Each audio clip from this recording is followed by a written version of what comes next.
Imposter syndrome destroys more confidence and kills more dreams than lack of ability ever could. But most people don't know they can easily overcome it.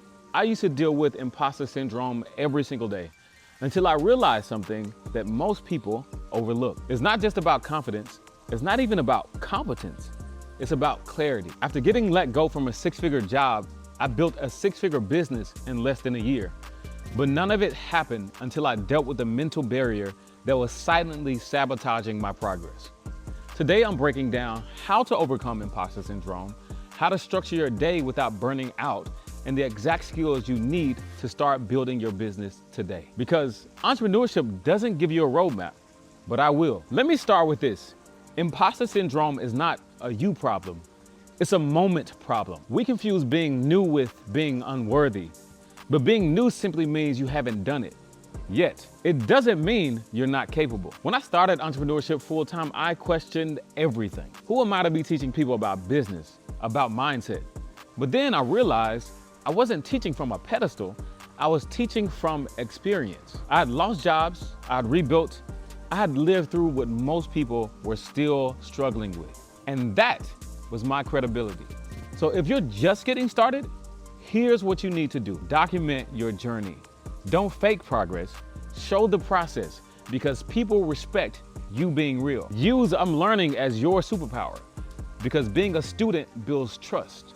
Get around people who are also building, because isolation is just gasoline for self-doubt. When I left corporate, I thought I had to work 14-hour days just to prove I could do it on my own. But here's the truth. Productivity isn't about how many hours you work. It's what you do within those hours. So here's how I structure my day to avoid burnout. From 7 a.m. to 11 a.m., it's all deep work. I don't take any meetings unless it's absolutely necessary. That's when I write, create content, and handle strategy. From 11 a.m. to 3 p.m., that's when I take all of my meetings and calls.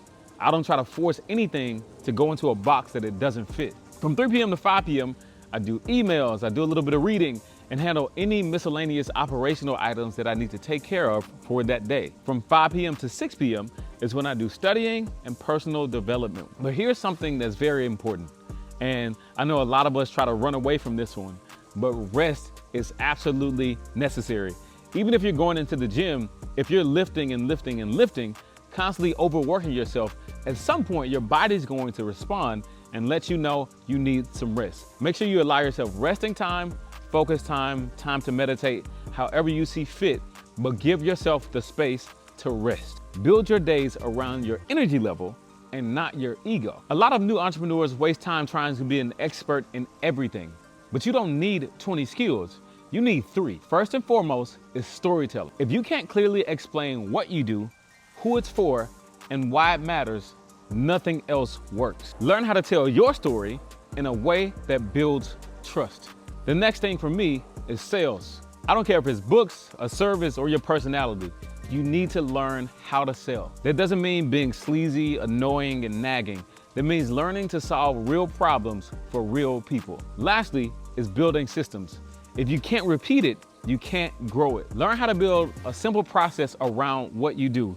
Even a simple Google Sheet can change the game. Master those 3 things, and you'll go a lot further than people with a laundry list of certifications, but they have no clarity on what to do. You don't have to be the most talented. You don't have to be the smartest.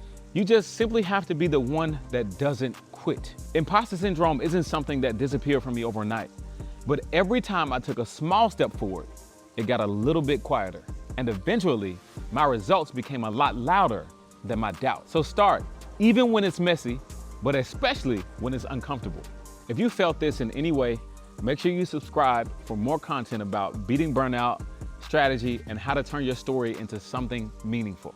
And if you're still feeling like you need a little bit more to get started, I've included my Late Start Toolkit in the description below. Make sure you check it out.